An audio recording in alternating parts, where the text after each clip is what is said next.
Tayo ay may karamay sa buhay.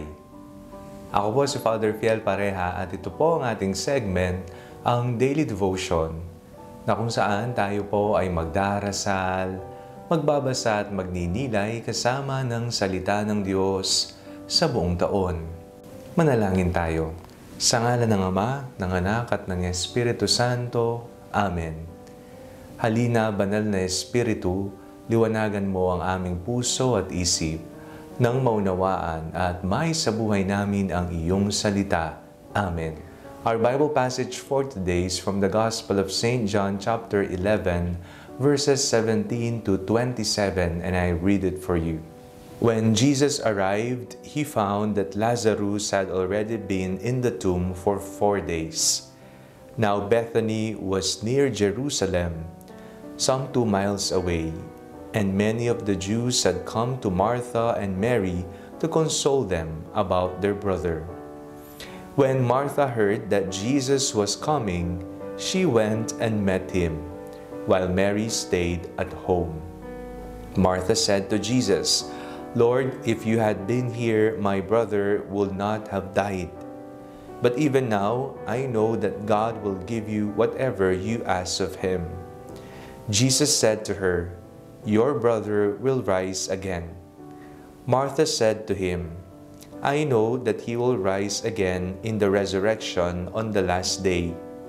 Jesus said to her, "I am the resurrection and the life. Those who believe in me, even though they die, will live.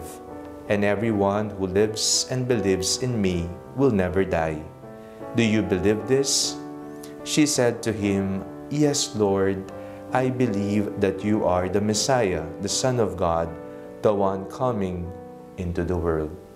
Sa tuwing tayo po ay nasa gitna ng kalungkutan, higit lalo kapag tayo ay nawalan ng mahal sa buhay, tayo ay may karamay. Maraming tao ang nagtutungo sa burol ng isang yumaong marunong makisama, mabait, palakaibigan, tumutulong sa kanyang kapwa, nagmamahal, may kusang loob, may takot sa Diyos. Ang taong mabuting namuhay at naging tanda ng pagmamahal ng Diyos ay kailanmay hindi mapapabayaan. Yan po ay nakikita natin sa realidad ng ating buhay. Na sa kahuli-hulihan ng ating paglalakbay, tayo ay may karamay pa rin. Mula umpisa, nung tayo ay isinilang dito sa mundo, hanggang sa kahuli-hulihan nating hininga, hindi naman po tayo iniwan ni Jesus. Nariyan siyang dumaramay.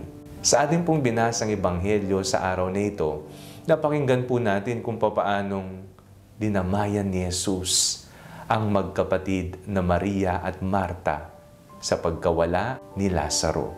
Ang presensya ng Panginoong Jesucristo sa gitna ng kalungkutan ng magkapatid ay isang tanda na ang Panginoon ay laging nariyan, lalo na sa mga panahon na tayo ay lugmok, na tayo ay may pinagdaraanan.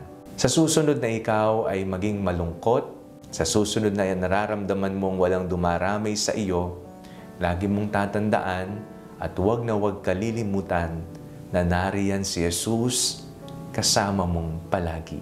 Isa siyang tapat na kaibigan, isa siyang mapagmahal na Diyos sa ating piling. Manalangin tayo. Panginoong Jesucristo, maraming salamat po sapagkat hindi niyo po kami iniiwan araw-araw.